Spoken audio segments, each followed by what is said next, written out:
So if we start with the do's first, you have to make it very easy for the journalist to tell your story. Like we said, they don't really have time. So how I personally do that is, if it's what's very important, is it time critical? Is there a date? Is there a deadline? And also, why is it appealing for that media platform? So if I went to the BBC just because it's something we worked on recently, Longer Week, I know that they just released a report on homelessness, and it was very specific to the London region. So we used that. We used London statistics. So which Gurdwara in London had the biggest amount of food that's donated by the community? How many people did they actually feed? So made it really, really relevant with statistics. That was the top part of the email or the information that I sent out. And also then just saying, I can make this easy for you because I have these spokespeople who will make available for you. So we'll have a spokesperson from the Gurdwara, we'll have a spokesperson from the Trussell Trust. We've got these statistics, we've got these images, we've got a location for you. So that makes it relevant for them to see straight away. This is important. And it makes it easy for them to just say, all right, set it out for me, we'll turn up and do this. Also, just make sure that you stick to one key message. Obviously, as the story develops and you speak to the journalists and you can see what angles they're interested in for their market, you can develop that.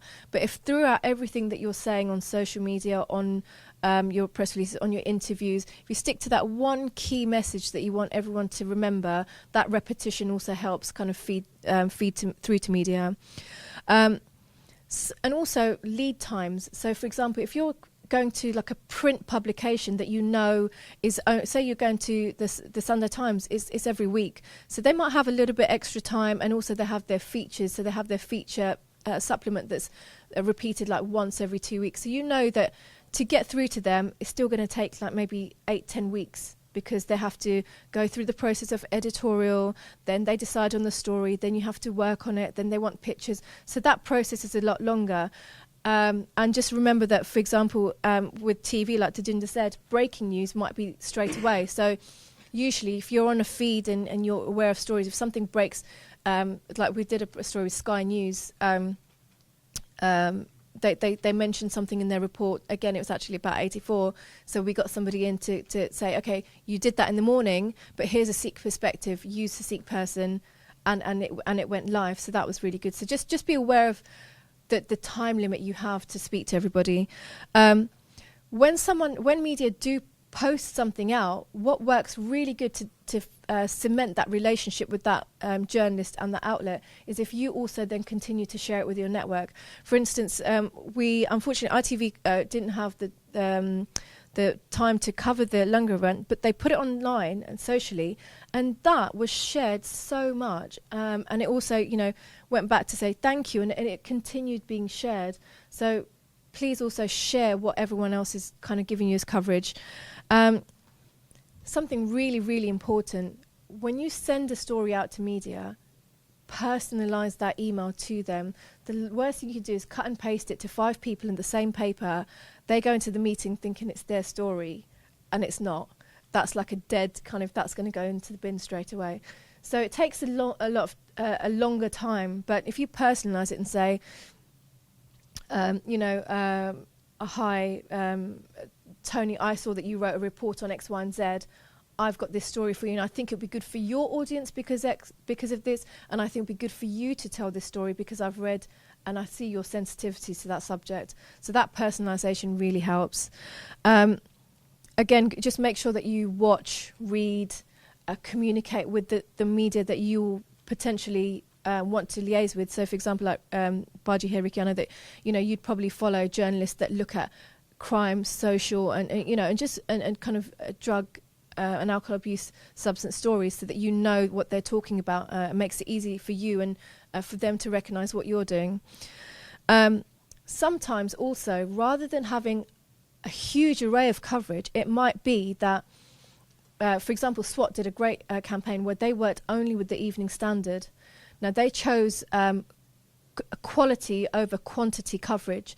So they had a partnership with the Evening Standard, to give sleeping bags to their cause, and then spoke about this story in Southall and why people are homeless and what the story and how they came about there. And that developed into a really kind of big feature which got coverage. So sometimes it might be that you work with one outlet, give them something exclusive, let them build it for you, because you'll see what will happen. There'll be a trickle down effect, and other media sources will say, well, how come we didn't pick up on that? Get in touch with these people, and then follow up with media, and don't be scared to do it. I know that you guys probably say that doesn't mean call someone 15 times a day and do their nutting, but don't be scared if someone hasn't come back to you to say, I know that you're busy, I understand that you're busy, but we're really passionate and we think this would be fantastic for your audience, and reiterate your point.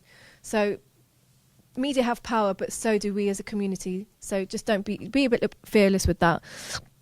And also, like the last point I was looking at to Ginger saying, sometimes it might not make TV, it might not make national radio, but it will make regional radio. It's still powerful. Still go for it. Still liaise with them. And hopefully those contacts will give you something larger to pitch to. What you find is sometimes a regional reporter, for example, like a friend of ours who spoke on Tuesday, he used to write for a regional newspaper, but because his stories he had really great relationships, he also pitched those stories to national. So he went from the Newham Recorder and then pitched something to the Times, and they took it because, one, he was a reporter, they'd seen his coverage, and he could make it happen. And then the don'ts. Don't forget to say thank you. Again, it would just go back to building your relationships. Don't be afraid to ensure factuality in your campaigns. So if you've put some information out and you've put statistics out to media and you see that they're doing it incorrectly or they're not getting the point, it's your responsibility to make sure that that reporting is factual. So don't be scared to call them and say, guys, I know that in your response to me you said this, but it's incorrect. Please ensure that these are the facts. Obviously, a reporter wants to remain factual because they don't want kind of any sort of kickback. So don't be scared with that. I know that you want to make your press release sound exciting, and it's good to do that because it captures imaginations. However, you don't want to pad it out with information that is irrelevant. So you don't need to sugarcoat anything. Make it very if you can keep it to one page, that's the best format. So try not to go over in your pages. So don't, they're used to buzzwords. Something's not the next great thing. If you're going to put a claim out there and say it's the next best thing since whatever, where are your facts coming from? Where is that? Where is your kind of quotation to say this report or this study showed? So make sure that you're not just filling it with opinion. I know that you guys will probably say this. Don't call a journalist and say, I was just calling to see if you got my press release, because they probably have. They've probably got a million things to do, and they will get back to you. So if it's someone that you don't know, I'd say connect with them over email, and then do a polite introductory phone call and just say, look, we've never spoken before. I sent you a story about this. I'd love to spend some time with you. And is there a better time for me to call you, or have you got 5 minutes now? Sometimes it's just that 5 minutes that can develop that relationship. And then also just reiterating what I think Nikki said. If a journalist doesn't pick up on your story, don't treat that as like, that's a dead dog and go back. Still communicate with them, because there'll be one moment where they'll recognise that you're sending them quality information, and it will happen. So just don't cross someone off your list and never connect with them again because your story wasn't published.